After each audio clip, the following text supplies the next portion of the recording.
Hey Kentucky, this is Matt Jones. Tonight, a very special edition. We are going to preview the UK football season with three former Cat greats. It's all tonight here on Hey Kentucky.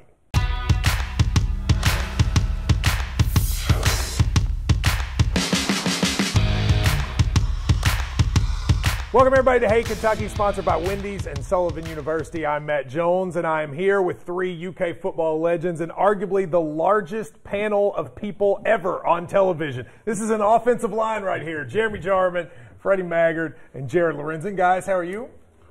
I'm doing good. I'm excited, man. Why are you looking at other people to see how you are, Jeremy? You're good. Let's get rolling. Now, it is a UK football preview show, and this is a huge season for UK as Mark Stoops tries to build on last year's bowl game and win over Louisville. I'm going to start with you, Jeremy. Overall, the status of the UK football program going into this season, how do you feel?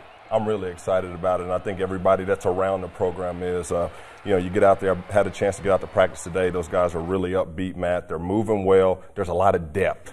That's something that continues to grow, and that's what you have to have in this league to be successful. I think that's the most promising thing moving forward.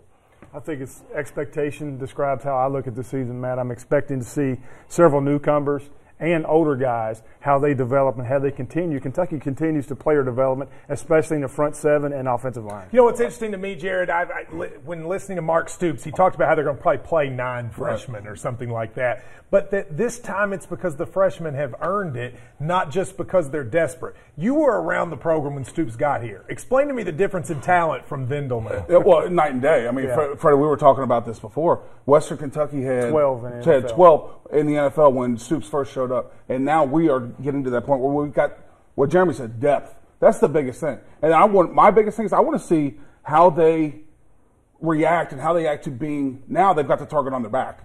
Now expectations are there. Now we're looking at the schedule going, man, is there 8? Is there 9 wins? Whereas last year it was, hey, maybe there's 6 or 7. You know, this is it's a big year for these guys. It's probably the most hype on a UK football team since you played, Jeremy. And you went into a couple of those seasons where people were expecting a lot. Most of the time that doesn't happen with UK football. How does a team do you get ready for that? Well, this team, Matt, coming into this season, they're not sneaking up on anybody. They're aware of that. When they step out onto the field with their size, guys like Benny Sedale, Stephen Johnson, Garrett Johnson, people know who they are. They know that these guys are standout football players, so they have to prepare a different kind of way, and that's what they've been doing, and they look really good. Stephen Johnson is the most confident I've seen him since he's been on campus. He's making tough throws at practice. It's promising. But that's the biggest thing with him. He's got to have the confidence. If he doesn't have confidence, and if he can't make that, Freddie and I have been saying this forever, that 5 to 12-yard route, if he can't hit CJ there, we're going to be in trouble. And that's what he struggled with last year, Freddie. I mean, that was the difference, I think, in a way that he can get a lot better. Going to have to this year, Matt, because defenses are going to stack the box to stop Benny Snell first and foremost. The play-action passing game by Stephen Johnson to those short intermediate routes to the tight ends, and also you add the slot receiver potential of a Lynn Bowden, Garrett Johnson, etc. Slip screens and quick screens are going to be a part of it through play action. I want to see him throw the ball. Again, he throws a great deep ball. I don't think anybody can argue with that. But I want to see him use the middle of the field more. Yes. He's got to be able to hit those digs, those middle routes. I call that the confidence throw. That's exactly right. Or the courage throw. Because you have to throw to where he's going to be, where you're going to throw the ball and you're going to hit the safety in the chest if that guy doesn't get there. Now, Mark Stoops had a lot of success last year, and I think he won the fan base over during the season. But that Louisville game, guys, is that a program changer? I mean, when we look back and say when they won that game, everything went up from there? I think it has to be, Matt, because if you look at that game and then follow the recruiting, since Kentucky beat Louisville, the recruiting went upwards as far as signing talented players and for specific needs. But I think for recruiting, for public perception, for everything, all the excitement that leads to expectation for this team, absolutely the Louisville game was one of those. We'll remember that as long as we live type events. Biggest underdog, Jeremy, I mean, in the country to win. They won by 27. Biggest spread difference of an underdog winning all year. Yeah, absolutely. That Louisville game, it was to change the momentum. It's being down, being up, being down, and finding a way, holding out, making a play when you have to make it or the game is over. And I think that's one of the things that this team had not been able to do, this young defense who had trouble stopping every Kentucky football team. Right. Yes. Every Kentucky football team, mine, yours, maybe not yours, mine, probably would have folded. When we went down again, I was like, here we go.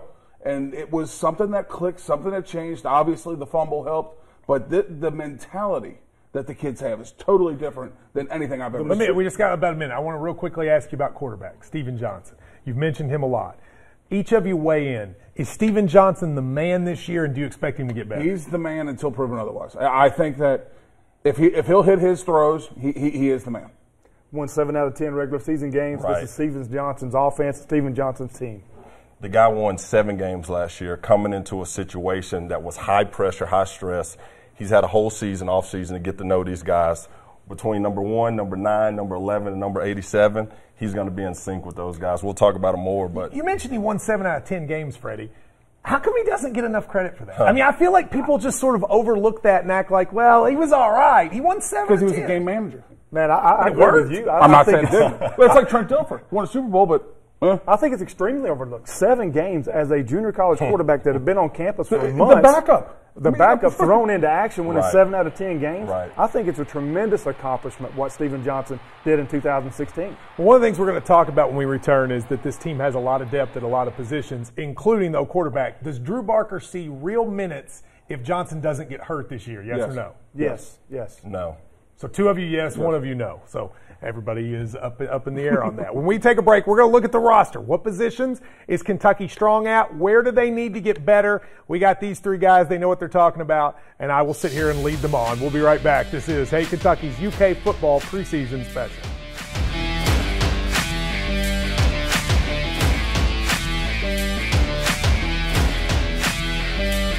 Welcome back to the Hey Kentucky Football Preseason Special. Jared Lorenzen, Freddie Maggard, Jeremy Jarman, I'm Matt Jones. Let's get right to it. The offensive side of the football, guys, we talked about quarterback, but I think the real story last year was running back and really Benny Snell. I mean, this dude, most people didn't know, came in, was great. Do you expect him to get better this year, Jared? I expect him to get better, but I don't expect the numbers to get any better. I don't expect the touchdowns to get better, and that's nothing against Benny Snell at all. A lot of it last year was because they had Boom. And Boom, say what you want about him, but he could get around the edge, he could fly. They had that 1-2 punch. I don't think Saheem King's where he needs to be right now. I think Benny's going to – I think you're going to see a 10-man box, and they're going to say, okay, Steven Johnson, beat us if you can. But So we're not going to let Benny beat So for Benny's success, Freddie, in part it's how well Johnson does to give him the lanes that maybe Boom did last year? I think Johnson, yes, but Matt, I think we're going to see a difference in the Wildcat package from Eddie Grand, where last year focused mainly on Benny Snell. We're going to see A.J. Rose, Lynn Bowden, and others in the Wildcat package. The number of carries for Benny Snell in that scenario may decrease, but I really want to see A.J. Rose. I think he's going to be a dynamic running back and one that can spell Benny. And then Saheem King will be that change of direction back. He's the perfect third down back. Yeah, and BRYANT KOBACK, his health is now coming on. I think Kentucky, in my opinion, Matt, you need 4 running backs to make it through an SEC schedule. Kentucky needs BRYANT KOBACK to be healthy. Do you consider Benny Snell a star? I mean, is he like an elite level, Mo Alexander, Mo Williams, elite level Kentucky running back? I can't put him there yet, but for a freshman, he was elite. He was an elite freshman in college football last year. I think this season, the compliment with Saheem King, we've been hearing about Saheem King for 4 years now. He's hungry. He's in shape. He's ready for this opportunity. They have packages. They have plays in for him. He's going to be the change of direction guy that we need, and hopefully BRYANT KOBACK, as he continues to get healthy, we'll start to see him down the line. And that's another thing we're talking about, again, the depth. Yeah. We don't have just 2. We've got 4 guys that we can throw back there at any time and feel confident with any one of them. Wide receiver has been a position that has been frustrating for Kentucky fans because we've always felt like, Freddie, there was a lot of talent, and then there's drop passes and there's this. Jeff Badette had the most yards. He's gone. He transferred to Oklahoma. Dorian Baker gets hurt. Do you feel good about the wide receiver position? I do, because I think Vince Merrill and Mark Stoops needed to hit a home run in receiver recruiting in the class of 17 and did so. There's 4 true freshmen that are going to play. I really like those guys. Taven Richardson, K1 Ross, and other veterans I think will step up. I'm okay. I actually think the receiving corps will be better this year than it was last year. Really? Yes, I do. Well, that's with a lot of – I mean, who's the key there? Is it Juice Johnson? Yes. Yeah, we ride or die with Juice. Yes. I mean, he's got to make that next step. He's got to be the one that in the locker room, in that meeting room, that they're looking to going, that's my vet. That's the guy. I've got to do everything like him. He's got to look. He's got 4 freshmen. He's got to bring along, and I think he's going to be doing that. He's going to be the guy. He's our big play guy. I mean, I can see a lot right now, just in my mind. I can see a lot of play action. Throw that deep post to him. I mean, he's just got to make the play. Is he the dude on offense that maybe it's most required he be good for Kentucky to be good? He has to be consistent for us all year. He is the premier wide receiver. Everything is going through him. Past that, it's going to 87. C.J. Conrad. Look, this is a money year for him. Yeah. I mean, let's be real about it. It is. If he has a good year, you can see him climbing up some serious draft because he's going to get every opportunity. Kentucky finished 70th in the nation in plays of 10 yards or more in 2016. That has to increase, and a lot of that will fall on the shoulders of Garrett Johnson. You mentioned C.J. Conrad. C.J. Conrad might be one of the best NFL prospects on the team. He's a tight end that gets overlooked. You mentioned, Jared, they missed that little pass. I suspect at the end of the year we talk as C.J. Conrad maybe as the offensive MVP. Is that possible? I mean, we've been waiting for it. But I don't think it's been on him. It's not on him at all. Yeah. No. I think we've been waiting for it. I want to see how he's used in the red zone. I think you can split him out and have some serious mismatches. I mean, you're a defensive guy. Imagine him sitting out there. I mean, he can run a slant. He can run a stop. He can run a fade down there to go on. Space. I mean, he can do absolutely everything. I love watching him. Brady, I'm going to give you 30 seconds to talk to me about the offensive line. Just, is it going to be good? It's going to be good, Matt. I'm not for sure if it can be as good as last year's because of John Toast missing that center position. You had a man crush on him. Well, listen. People don't know. Seriously. He was that good. If those of you watching at home, if your spouse loves you as much as Freddie loves John Toth, you're lucky. But go ahead. I think it's deep. I think it's versatile. Several players can play multiple positions. A testament to John Schlarman and player development at the University of Kentucky. I think John Schlarman has done a tremendous, tremendous job. Let me go to you, Jeremy. Let's talk defense. The defensive line, to me, is the key. All right? The defensive line last year, huge weakness. We went to the bowl game together, saw T.J. Carter play well. You've watched this. Will the defensive line be better, or is that the weakness again? I think the defensive line will be better. Obviously on the edges were Josh Allen, Denzel Ware. Wow. I saw Josh Allen today. When I tell you he's been in the weight room, he's been putting the work, it looks really good. The question mark is still going to be at that nose tackle. When you're playing this defense, you have to have a consistent presence there that's knocking the center back, that's drawing double teams, that's creating mismatches. You're going to have a chance here between Naquez Pringle, Matt Elam, and I'm really high on Quinn Bohanna, a freshman. I think he's really pushing. Let me ask you about Matt Elam. Both of you guys joined in here. Is it ever going to happen for him? I mean, I guess it's this year or no year. I mean, that's his one last chance. I mean, I really hope for the kid that because he has gotten so much grief from everybody, and I really hope this year he just puts up. I mean, I don't need him. I don't need a whole bunch of sacks out of him. I don't want a sack out of him. But if you'll sit there and take that double team and get those guys off the linebackers, that's all we're looking for. Right. Create a pile. Just do something for us. Since the Southern Miss game last year, let's look at the evolution of Matt Elam. Played 86 plays last year against the Golden Eagles.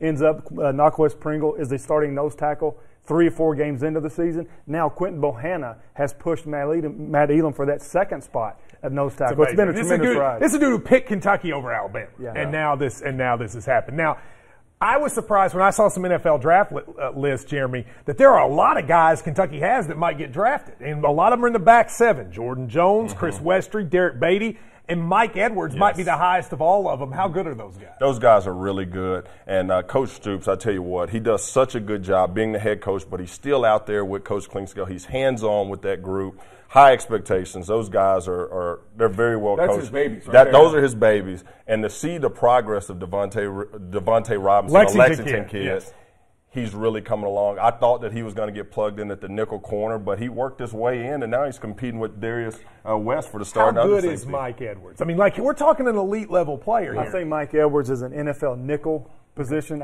If Kentucky can establish 2 safeties to guard the back end, Devontae Robinson, Darius West, whomever, move Mike Edwards to nickel, I think this defense will even be better than we're projecting. And I think it even is a game changer for Mark Stoops and Matt House if, and only if, Mike Edwards can move and play consistently at the nickel position. Jared, give me the way the Kentucky defense has to play to have success this year. Well, I mean, it's all comes down to nose guard. We've got to be able to stop the run. Right now, you can't throw against us. I'm not going to really. I really don't think if I drop back with pressure, with no pressure. But you used to say to me, "You give me a few seconds, I can throw on anybody." Exactly, but get pressure on me. So then the key is the pressure. It's all pressure. If I have a nose guard in my face If I have somebody where I've got to move just a little bit, I'm done. Kentucky I can't throw it. 5th in the SEC in pass defense last year, Matt. Don't be surprised if Derek Beatty is not the top player taken in the draft in 2017 from Kentucky. Wow. As a field That's a dude corner. who was seen as the second quarterback I going think- into I think- Well, see, I'll still take Western. He I is love ready him. to That's take my, off. That's my Yeah. guy. Derek Austin Beatty's ready to McGinnis, take off. he's all SEC caliber, right? Oh, yeah. Austin McGinnis, great kicker. And the punting situation, you think it's better? We have had terrible punting. It can't get worse. It's better. It can't get worse. I think Freddie could punt it farther. You want the Australian, right? And that's who we're getting, the little Australian rugby. Good day, mate. He'll be doing well. When we come back, we're going to look at the schedule. Kentucky's schedule gives it an opportunity to do something special. We'll see where these guys think they're going to end up when we return on the Hey Kentucky UK preseason football special. Welcome back to Hey Kentucky UK preseason football special. Let's look at the schedule. We'll flash it up there on the screen. I like this schedule because there's a lot of opportunities to win, but there's also not a lot of gimme games. Let's start with the first one at Southern Miss. I'm a little worried. Are you?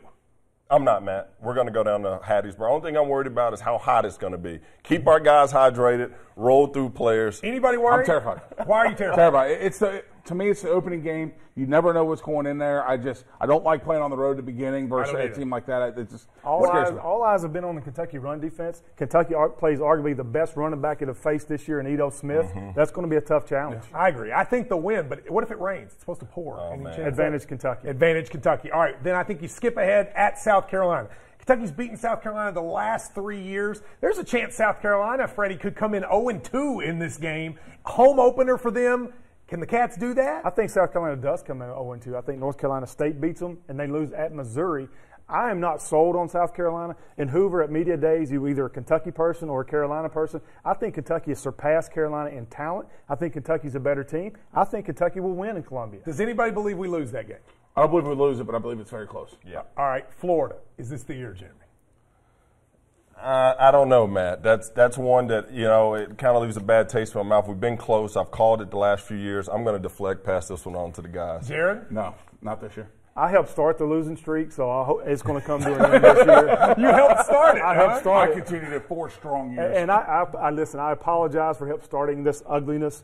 But Florida, if Florida gets consistent quarterback play, I think the Gators could be pretty good. But you're still looking at the 116th offense in the country last year. A lot of struggles there. You also looked at 30 straight years of losing this game. All right, Exactly. the two Mississippi schools. We got Ole Miss here, Mississippi State there. I think Kentucky needs to go 2-0 to do something special in this year. Do you believe they go 2-0 in those two games? I think we'll beat both of them. By the time we get to Ole Miss, the wheels will have been falling off in Oxford, Mississippi. You got to win that game at home, Ole Miss. Oh, yeah. You have to win that. But at Mississippi State, that can be a tough one. Nick Fitzgerald is one of the best quarterbacks in America. Absolutely crushed Kentucky last year. Even though Kentucky won, that's a scary one for me. Ole Miss has the best group of receivers that the Cats will play, as well as Shea Patterson, a dangerous quarterback. But look at right before Mississippi State, we get our lovely bye. That's what I love. The biggest part. That's what I love. We get a bye at the perfect time before we've got to face Fitzgerald. Now we can regroup and come together. Two rivals, Tennessee and Louisville, both at home. Kentucky won last year at Louisville. Tennessee beaten them once in 30-plus years. How do you like those games, Tennessee and Louisville, guys? I think we go 1-1. I think we get Tennessee. I think Louisville is going to be special this year. I hate that. I hope we can pull that one, but I think 1-1 with Tennessee. Do we take Tennessee this year? I'm sorry for helping to start the Tennessee losing streak as well. I think Tennessee lost its quarterback, 2 running backs, and a lot of dynamic players. It's going to be hard to score. I think Kentucky has a good chance to beat Tennessee. You're from Tennessee. Do we have something to brag about? I like us this year. I really like us in that game. I think we come into this situation with a lot of players back. I think we got enough firepower to beat the Vols. All right, let's talk record. I've got the Cats going 8-4. I'm optimistic. Freddie, you don't like to make predictions, but if you were going to.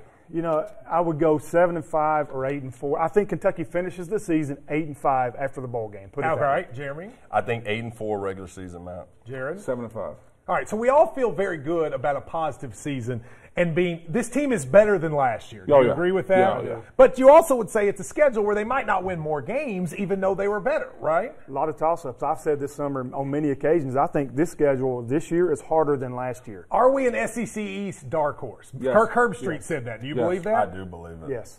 Got to win those South Carolina and Florida games, though, right? Got to win the South Carolina 4 games. Got to win both Mississippi games. I completely agree with you. We're going to take a break, come back. Final segment. Everybody's so optimistic here on this panel. It's the Hey Kentucky special. Welcome back to the Hey Kentucky UK football special. Let's finish this with a player that you guys believe everyone will know at the end of the year if they don't know him now.